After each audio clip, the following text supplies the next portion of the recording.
नमस्ते। Solid fact with Hemant अत्री में आप सबका स्वागत। जैसा आप देख रहे हैं, हेमंत सर हमारे साथ मौजूद हैं। सर बहुत स्वागत है।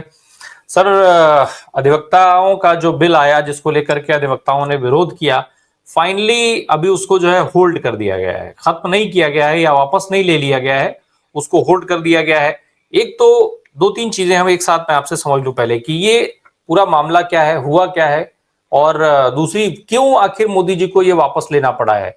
क्या मोदी जी एक बार फिर झुकते हुए दिखाई दे रहे हैं या झुक गए हैं? राय साहब नमस्कार, आपको सारे दर्शक साथियों को। देखिए, ये जो बिल था बेसिकली ये करीब करीब 60 साल पुराना, 64 साल पुराना जो पिछला वो था वकील, उसका संशोधन बिल था ये। और इसमें एक तरीके से जो मोदी जी की एक आदत है ना कि हर चीज को बदल डालूंगा, तो बदल तो डालेंगे, लेकिन उसमें जो स्टेक होल्डर्स की जो राय होती है, राय मशविरा होता है, जब उसकी बात आई और जब उसमें उसके प्रावधानों पर चर्चा हुई, तो देखा कि ये तो पूरे वकीलों को घर बिठाने का कार्यक्रम कर देंगे इससे।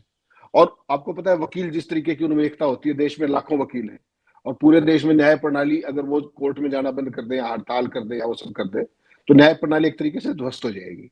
और इसमें जो सबसे मुख्य काम था जिसको लेकर के वकीलों में जबरदस्त ये हुआ, पहला काम यही किया मोदी जी ने। जो प्रस्तावित जो ड्राफ्ट था, जो एडवोकेट जो संशोधन बिल था, उसमें सेक्शन 35A में साफ साफ लिख दिया कि आप हड़ताल नहीं कर सकते, वर्क सस्पेंड नहीं कर सकते।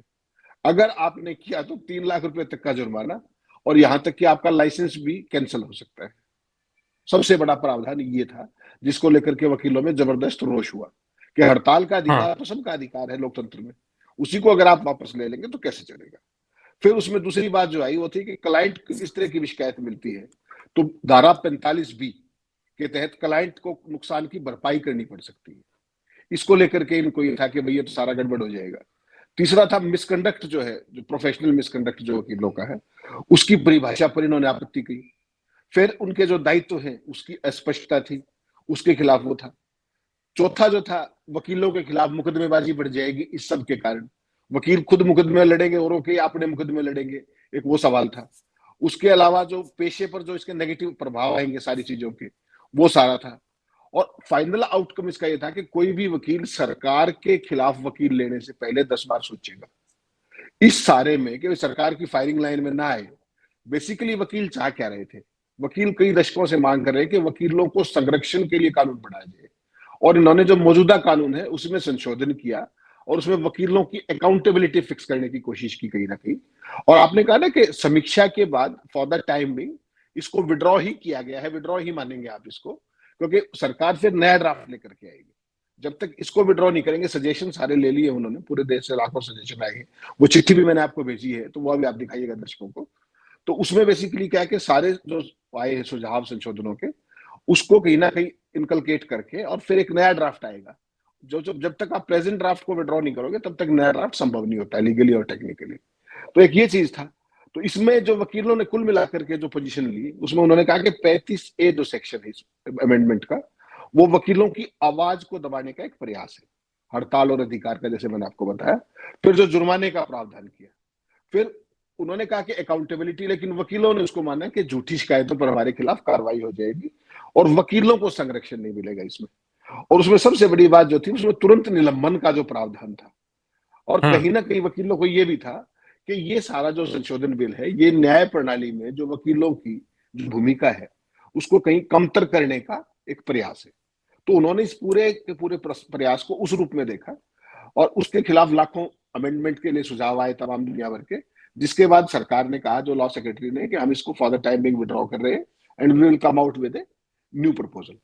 तो वकीलों ने एक तरीके से जीत हासिल करके एक तरीके से और ये दिखाया कि मोदी जी भी झुकते हैं, ऐसी बात नहीं। जो बहुत बार देश में किए बड़े कि मोदी को झुकना नहीं आता, मोदी कदम वापस नहीं खींचते। मोदी सारे काम करते हैं लेकिन मीडिया आपको बताता नहीं है। मोदी का ये छठी बार है जब उनका कोई प्रपोज कानून वापस लेना पड़ा है, या बना हुए कानून भी वापस लिए हैं आपने। जब आप उस पर बात करेंगे तो हम सारा डिटेल में दर्शकों को बताएंगे। बिल्कुल। बिल्कुल, जिस तरीके से एक चीज हड़ताल आपने खत्म करने की बात की, हड़ताल खत्म करना, भाई इनको विरोध तो चाहिए ही नहीं ना, ये तो सबकी आवाज दबा देना चाहते हैं। लेकिन इस बार वकील क्या इनके ऊपर भारी पड़ गए कि देखो भैया, तुम बाकी का तो पता नहीं, हमारी आवाज नहीं दबा पाओगे, इसलिए कि तुम्हें हमारी जरूरत है। दूसरा एक और चीज समझाइएगा सर, मोदी जी बार बार ये चीजें कर रहे हैं, भाई किसानों के मामले में भी ऐसा हुआ, भाई आज तक उनका तो बिल नहीं आ पाया, तो वकीलों का क्या आ जाएगा क्या? नहीं राय साहब, देखिए उसमें एक बेसिक फर्क है। एक चीज तो आपको ये माननी पड़ेगी, जो हमारे कहावत होती है ना, जो हमारी देशज कहावतें हैं, बड़ी महत्वपूर्ण है वो। और वो क्या है कि ड्रग के आगे तो भूत भी नाचता है, फिर सरकार क्या है। और इस केस में ये एक बार बात फिर साबित हुई। देखिए वकीलों का मामला क्या है कि सरकार के सामने जब भी कोई एक वर्ग पूरी एकजुटता के साथ, देशव्यापी एकजुटता के साथ आएगा, तो सरकार को कदम वापस खींचने पड़ेंगे। कहीं भी कोई मतभेद नहीं था एकजुटता के अंदर। और उसमें हम्म। देखिए अकेले वकील की जितनी भी संस्थाएं पूरे देश में है, चाहे वो बार काउंसिल ऑफ इंडिया से लेकर के सभी संगठन, वो इस पर एक मिलकर संशोधनों के खिलाफ एक साझा प्रावधान का उन्होंने विरोध किया। सरकार को रुख बदलना पड़ा, कदम वापस खींचने पड़े, और कानून और जो न्याय मंत्रालय है उसको परामर्श प्रक्रिया को समाप्त करके दोबारा समीक्षा के लिए इसको तैयार होना पड़ा। और गजब देखिए, 1 महीने से भी कम समय लगा। महीने के अंदर आपका बिल भी आ गया, उस पर कमेंट्स भी आ गए, उस पर आंदोलन भी हो गया, और सरकार ने अपने कदम वापस भी खींच लिए। इसका एकमात्र कारण अगर आप देखेंगे तो पूरे देश में वकीलों की बिना किसी विवाद के एकजुटता एक मुद्दे को लेकर के। किसानों की समस्या जो आपने जिक्र की बहुत रेलेवेंट है, बहुत महत्वपूर्ण है। किसान जो ये वकील थे, ये एक प्रोफेशनल ग्रुप है ये पूरे देश के अंदर। अगर ये अपनी हड़ताल को लगातार बढ़ा दे तो आप समझ सकते हैं, तो ये सरकार की भी पैरवी करते हैं पूरे देश के स्तर पर तमाम राज्यों में जो डबल इंजन की सरकारें भी। एक तो वो पक्ष है। दूसरा, अगर ये सारे हड़ताल लंबी खींच दे तो पूरी न्याय प्रणाली ठहर कर रह जाएगी, और उसका जो ऑप्टिक्स होगा वो बहुत खराब होगा। तो मोदी जी खराब ऑप्टिक्स से बहुत डरते हैं। कितना छुपा लोगे आप। हम्म। और वकील तो अपने आप में आप समझते हैं किस तरह का एक प्रेशर ग्रुप है, पढ़े लिखे हैं, सरकार पे तमाम हम्म। तरह के दबाव उस तरीके के। फिर एक बहुत वोकल सपोर्ट ग्रुप भी है। सपोर्ट ग्रुप भी वोकल है और अपोज ग्रुप भी वोकल है। तो ऐसे पंगे सरकार लेने के लिए उसको वापस नहीं लेना पड़ा। आपने स्पेसिफिक सवाल पूछा किसानों का, ये बेहद महत्वपूर्ण है राय साहब, और ये चर्चा इसी रूप में होनी चाहिए आगे। लाखों किसान 9 अगस्त 2020 से 11 दिसंबर 2021 तक 489 दिनों तक सड़कों पर बैठे रहे। 750 किसानों की जान चली गई। और जब सतपाल मलिक मोदी जी के पास पहुंचे तो उन्होंने क्या कहा, मेरे लिए मरे हैं क्या ये। और अगर आप आज देखें आप, तो पिछले साल फरवरी से अब भी खनौरी बॉर्डर पर कितनी बड़ी संख्या में बॉर्डर बंद पड़ा है। उसके बावजूद भी आज भी डल्लेवाल साहब लगातार अमर अनशन पर है, हालांकि मेडिकल एड ले रहे हैं। उनकी सबसे बड़ी समस्या क्या हुई, देखिए 2 चीजें उसमें समझनी पड़ेगी। मोदी सरकार का असली खेल इस किसान आंदोलन में समझ में आ गया। उन्होंने अपनी डबल इंजन की सरकारों के द्वारा जो तमाम किसान संगठन है अलग अलग राज्यों के, एक तो उनमें फूट डलवा दी, और फूट डलवा के किसानों की एकजुटता तुड़वा दी कहीं ना कहीं। किसानों के अंदर ब्लैक शिप्स भी थी। आपने नाम लेना किसी का ठीक नहीं, सारा देश जानता है जो सामने दिखते हैं नेता और बाद में करते हैं क्या। वो खिलाड़ियों के साथ भी जिन्होंने जो भी खेल किए वही लोग हैं वो। तो उन्होंने किसानों की पीठ में चिराग अपना काम किया। और दूसरी सबसे महत्वपूर्ण बात है कि जो किसान जो लड़ रहे हैं ना, वो लड़ रहे हैं सरकार और पूंजीपतियों के गठजोड़ के खिलाफ। वो एक लार्जर चीज है। सरकार क्या चाह रही थी कि किसी तरीके से जो उसके पोषित पूंजीपति हैं उनका खेल हो जाए एग्रीकल्चर सेक्टर में पूरे का पूरा, उनकी वो हो जाए मोनोपोली। किसान समय रहते उन किसी कृषि कानूनों को खेल समझ गए, और उन्होंने अपनी सरधड़ की बाजी लगा करके जिस तरीके से दिल्ली को 489 दिनों तक घेरा, वो न भूत न भविष्य है उस तरह का आंदोलन, इतना शांतिपूर्ण आंदोलन, और जिस तरीके की चीजें हुई। और अल्टीमेटली मोदी जी को वो विड्रॉ करना पड़ा, किसान वो जो तीनों किसान बिल थे। वो किसान बिल तो वापस हो गए, लेकिन मोदी जी ने जो आश्वासन दिए थे तब कि आपके एमएसपी की गारंटी से लेकर के हर चीज पे बात करेंगे, वो सारे आश्वासन जस के तस खड़े हुए। तो किसान बेचारे बैठे हुए आज। वो अंदरूनी फूट का शिकार होने के कारण वो उस आंदोलन को उस मुकाम तक नहीं ले जा पाए सफलता के। और उसका सबसे बड़ा कारण क्या है कि इसके पीछे जो हम्म। ताकत है, इसके पीछे ताकत अडानी की है, इसके पीछे ताकत पूंजीपतियों की है, जो एग्रीकल्चर सेक्टर के एग्रीकल्चर प्रोड्यूस है उसको भी मोनोपोलाइज करना चाह रहे हैं। आपने हिमाचल प्रदेश में सेबों का देखा जिस तरीके से, हरियाणा के अंदर जितने बड़े बड़े गोदाम आपने देखे, वो कानून आने से पहले कोई इतने बड़े गोदाम एक दिन में तो बनते नहीं, साल में भी नहीं बनते। आपको लैंड लेनी पड़ती है, उसके बाद लाखों टन क्षमता है उनकी, तो सारी व्यवस्था करनी पड़ती है। तो आप देखिए कि कृषि कानून आने से पहले वो गोदाम बन गए थे। तो हम्म। सरकार और पूंजीपतियों के गठजोड़ का एक शर्मनाक उदाहरण है कि सरकार उसको उतना खोल नहीं रही, स्टोरेज कैपेसिटी के लिए उतना कानून में प्रावधान नहीं था, लेकिन इन्होंने पहले ही बना डाले। तो कहीं ना कहीं हैंड इन ग्लव थी सरकार। तो सरकार की अकेले नहीं, जो सरकार और पूंजीपतियों का गठजोड़ है, कहीं ना कहीं किसान उसके खिलाफ लड़ रहे हैं। और उसके खिलाफ लड़ाई निश्चित तौर पर चुनौतीपूर्ण है, दुश्वार है।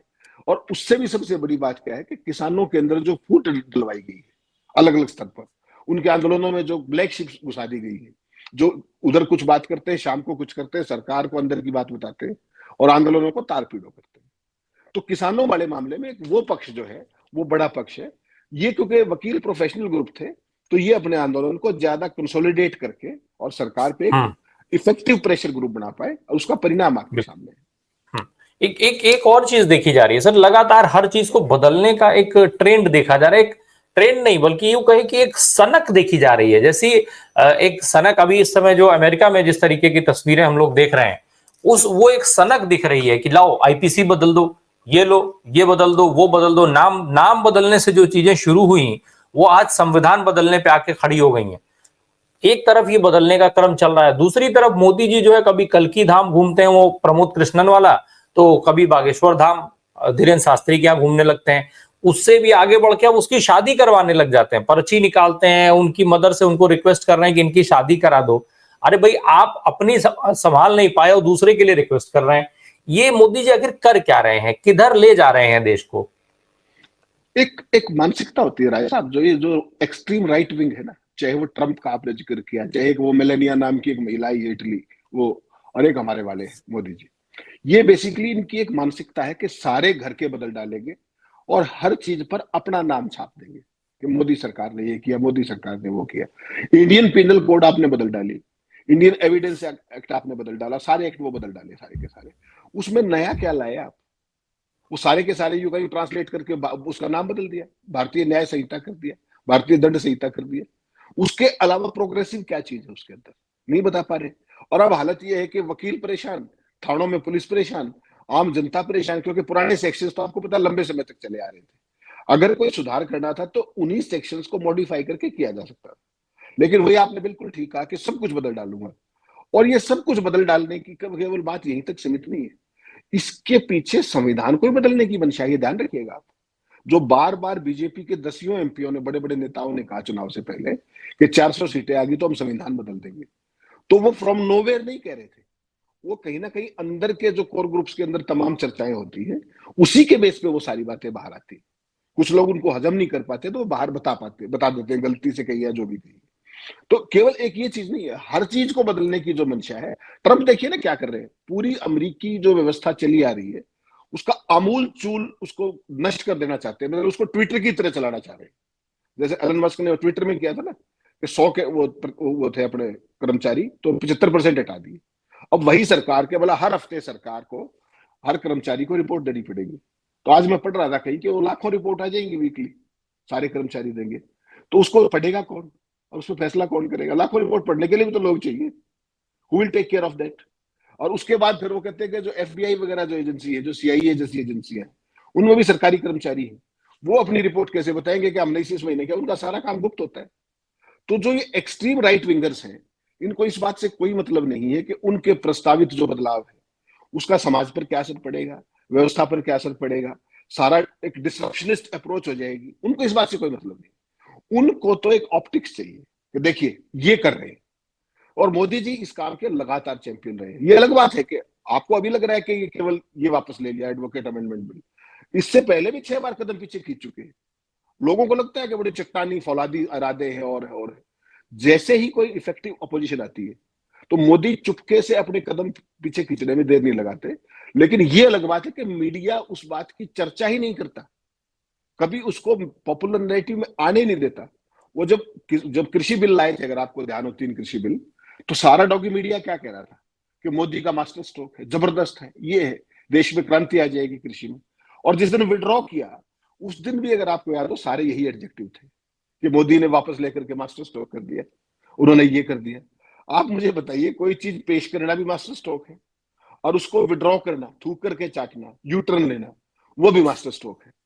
तो ये केवल हिंदुस्तान में ही होता है कि कोई चीज लाना भी मास्टर स्ट्रोक और उसमें मतलब पीछे खींचना कदम, वो भी मास्टर स्ट्रोक। और ये हर बार होता है, हर बार होता है। इस तरह के मुद्दों पर या तो चर्चा नहीं करेंगे, चर्चा करेंगे तो सब कुछ मोदी वाला प्लस है, जो वो सरकार का ब्रीफ है, जो आपके मित्र बताते हैं साउथ ब्लॉक वाले, और उसके बाद फिर विड्रॉ करते हैं तो उसका ब्रीफ भी वहीं से आता है। तो दोनों ही चीजें मास्टर स्ट्रोक ये हिंदुस्तान के डॉगी मीडिया ने पिछले 11 साल से लगातार स्टेब्लिश करके दिखाया है। और इसकी एक से ज्यादा उदाहरण आपके सामने है। इस अमेंडमेंट बिल को, चूंकि इतना बड़ा ये मामला आम आदमी से जुड़ा वो उस रूप में नहीं था, तो इसलिए इसको उतनी महत्व नहीं मिल रहा। लेकिन मेरी नजर में ये बहुत महत्वपूर्ण विषय था। साधुवाद है आपको जो आपने इसको मुद्दे को पकड़कर इसकी महत्व को समझा और दर्शकों तक हम ये बात लेकर जा रहे हैं कि किस तरीके से एडवोकेट्स के प्रेशर में सरकार ने आई और इससे बाकी समाज के जो वर्ग है। आप मुझे बताइए, देश के लाखों छात्र हर स्टेट के अंदर अलग अलग पेपर लीक के ऊपर आंदोलन कर रहे हैं कि नहीं कर रहे? कहीं कुछ हो रहा है? अगर वो एकजुट हो जाए वकीलों की तरह, तो कितनी देर लगेगी इस देश की परीक्षा प्रणाली को सुधार करने में? तो लेकिन क्या वो हो पाएंगे? आपने जब देखा था ये क्या नाम इसका जो अग्निवीर वाला मसला आया था, किस तरीके से गन पॉइंट पे बेचारों को कि अगर अगर किसी ने आंदोलन किया और किसी के खिलाफ पर्चा दर्ज हो गया तो वो किसी सरकारी नौकरी नहीं हासिल कर पाएगा, ये डर करके और वो अग्निवीर की स्कीम को सिरे चलाया गया। उसके बाद ग्रामीण परिवेश में देख लीजिए सेना के प्रति कितना रुझान घट गया है। जिस एक भर्ती के अगेंस्ट, एक सिपाही की भर्ती के अगेंस्ट 50 लड़के आते थे, अब 4 आते हैं। तो सीधा सीधा है कि जो बेस्ट क्रीम थी वो नहीं आएगी। वो छोटे समय के लिए कौन आएगा? और इतनी कम उम्र में जब शादी भी नहीं हुई तो उससे पहले आप रिटायर होकर घर आ जाओगे 4 साल में। So will opt for that. तो ये सारी चीजें हैं जो मोदी सरकार नहीं समझ रही। लेकिन किस वकीलों ने एक चीज जरूर दिखाई है कि एकजुटता के जरिए झुकते हैं मोदी भी। कोई झुकाने वाला चाहिए उनको, इतनी सी बात है। बिल्कुल। लेकिन अब एक और चीज है सर, हम किसानों की बात कर रहे थे, वकीलों की बात कर रहे थे। मोदी जी जिस तरफ देश को लेकर के जा रहे हैं, बदलने की ये प्रवृत्ति तो भाई, ये सनक जो है वो खत्म तो हो नहीं जाएगी। ठीक है कि अभी वो झुक गए हैं, उन्होंने वापस ले लिया, उनको समझ में आ गया था कि मेरा नुकसान हो जाएगा। लेकिन इससे जब उनको भी तो आखिर ये दिख रहा है कि अगर हम इस मामले में झुक गए तो फिर आने वाले समय में हम छात्रों के बहुत बड़े आंदोलन को फेस करेंगे। और छात्रों का आंदोलन देश और देश का इतिहास कैसे बदलता है वो आप बहुत बेहतर तरीके से जानते हैं। हमारे देश ने बहुत सारे छात्र आंदोलन देखे हैं, उसके बाद हुए बड़े बड़े बदलावों को भी देखा है। तो वो डर क्या फिर मोदी जी को ये बदलने देगा? वो तो इसलिए बदलना है ना कि ये पुराना है, इसको बदल डालो। कांग्रेस या उसके पहले की सरकारों ने देश में सेल गेल भेल और जितनी चीजें बनाई सब बेच डालो, खत्म करो, क्या बवाल है ये सब। इसी तरीके से संविधान अम्बेडकर ने बनाया, खत्म करो, अम्बेडकर का संविधान नहीं चलेगा, मनुवादी संविधान लाओ। एक ऐसा संविधान एक ऐसा संविधान लाओ जो सावरकर को रिप्रेजेंट करे, जो गोलवलकर साहब चाहते थे। तो ये जब वो उस बदलाव की तरफ जाना चाहते हैं तो इस बदलाव को स्वीकार कर पाएंगे मोदी, भले ही बार बार झुक रहे हो? नहीं राय साहब, जो मोदी आपने 2024 तक देखे थे, इस बार वो हाँ, मोदी आप चाहकर भी नहीं देख पाएंगे। और मोदी हाँ, चाहकर भी वो पुराने मोदी नहीं बन पाएंगे, क्योंकि अपने दम हाँ, पर बहुमत नहीं। ये तो शुक्र है इस हाँ, देश की जनता का कि उसका जो धर्म के अफीम और जो चश्मे लगा रखा है, उसके बावजूद भी हाँ, मोदी 2240 पर सीमित हो गए। आप कल्पना उस बात की कीजिए, अगर 400 सीटें होती तो क्या स्थिति होती। ये तो शुक्र है हाँ, जनता का। लेकिन जो 240 पर आकर के तमाम तरह की एक सीमाएं हो जाती हैं सरकार की कि वो स्वच्छंद नहीं रह सकती, अब मनमर्जी नहीं कर सकती बियॉन्ड ए पॉइंट। जैसे अभी इन्होंने आपने वक्फ बोर्ड में देखा, वक्फ बोर्ड बिल जो था उसके अंदर जो विपक्ष के डाइसेंट नोट थे, उस पर एक मंत्री राज्यसभा में क्या कह रहा था और होम मिनिस्टर लोकसभा में क्या कह रहे थे। उन्होंने कहा कि आपके डाइसेंट नोट ले लिए गए हैं, उधर कहा गया कि नहीं लिए गए, तो अमित शाह ने कहा ले लिए गए। तो सरकार के दो मंत्री ही आपस में क्लियर नहीं थे कि इस हाथ में क्या हो रहा है, उस हाथ में क्या हो रहा है। तो बेसिकली क्या है कि अब उस तरह के विम्स और फैंसीज के ऊपर सरकार नहीं चल पाएगी। और चूंकि अभी से पहले भी, अब तो आप 2024 के बाद की तो बात छोड़ दीजिए, अब तो 240 संख्या है आपकी, उसमें क्या खेला करेंगे क्या नहीं करेंगे उसकी भी भूमिका बन रही है बैकड्रॉप में, उसमें कभी फिर बात करेंगे। लेकिन जो चीजें जिस तरीके से करना चाह रहे थे, एक तो वो निश्चित है कि वैसा नहीं हो पाएगा। और इससे पहले भी अगर आपको याद हो 2014 से यहाँ पर जब बात करें मोदी का ट्रैक रिकॉर्ड देखें, तो पहली बार उन्होंने कदम कब वापस खींचे थे, तब पूर्ण बहुमत था उनका। लैंड रिफॉर्म्स बिल अगर आपको ध्यान हो 2015 में, जिसमें किसानों की कंकरेंस वाला वो सारा जमीन अधिग्रहण वाला मसला था, जब राहुल गांधी गए थे बाइक पर बैठ करके, तो पूर्ण बहुमत के दौरान भी उनको वो बिल वापस लेना पड़ा था। ध्यान रखिएगा इस बात का। 2021 में उनको कृषि बिल वापस लेने पड़े थे। अभी पिछले साल आपको ध्यान होगा राहुल गांधी ने केवल एक ट्वीट किया था, जो बैकडोर से लेटरल एंट्री से अफसर भर्ती किए जाते थे मोदी जी के खास औद्योगिक घरानों से, बैकडोर से, जो भी टेक्निकल्स के नाम पे, प्रोफेशनल्स के नाम पर, लेटरल एंट्री स्कीम 2024 में वापस की गई। बजट के अंदर जो इंडेक्सेशन खत्म करने वाली बात थी 2024 में, जो निर्मला ताई ने की थी, वो विड्रॉ करनी पड़ी वापस। ब्रॉडकास्ट बिल 2024 वो भी विड्रॉ करना पड़ा। और उसके अलावा डेटा प्रोटेक्शन बिल 2022 में वापस करना पड़ा। तो ये जो एडवोकेट वाला बिल भी है, या वक्फ बोर्ड वाले बिल पे भी जिस तरीके का वहां हुआ, उसका भी अभी देखा जाना है क्या स्थितियां होंगी।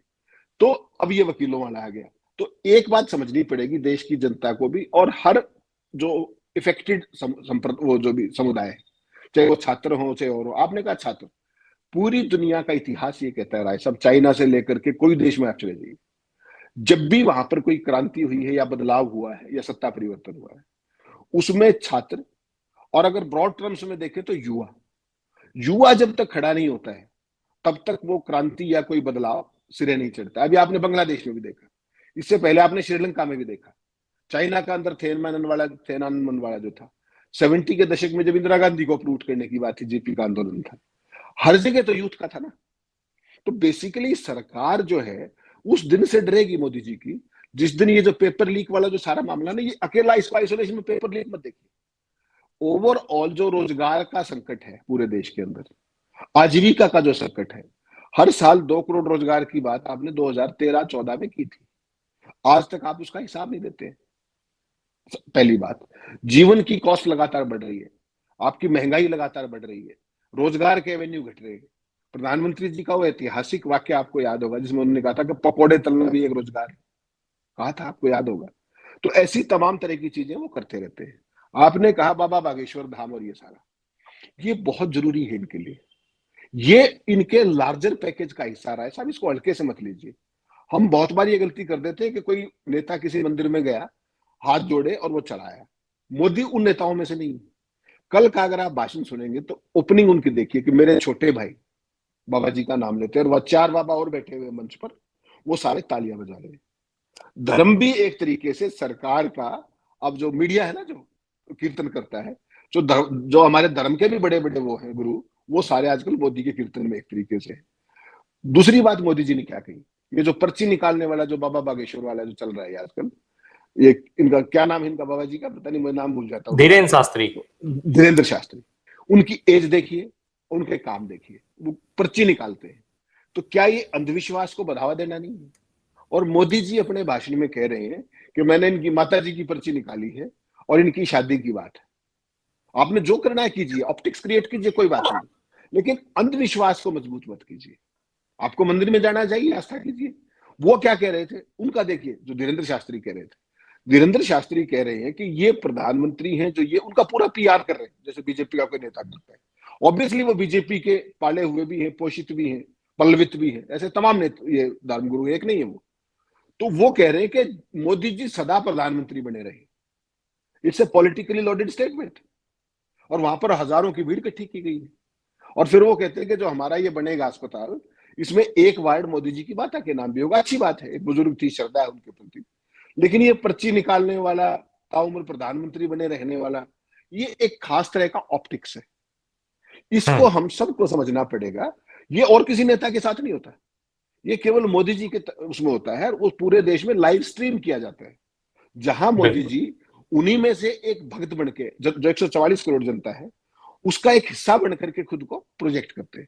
आपने अभी महाकुंभ में देखा, महाकुंभ तो 45 दिन चल रहा था, मोदी जी को समय किस दिन मिला? 5 तारीख को, जिस दिन दिल्ली के अंदर पोलिंग हो रही थी।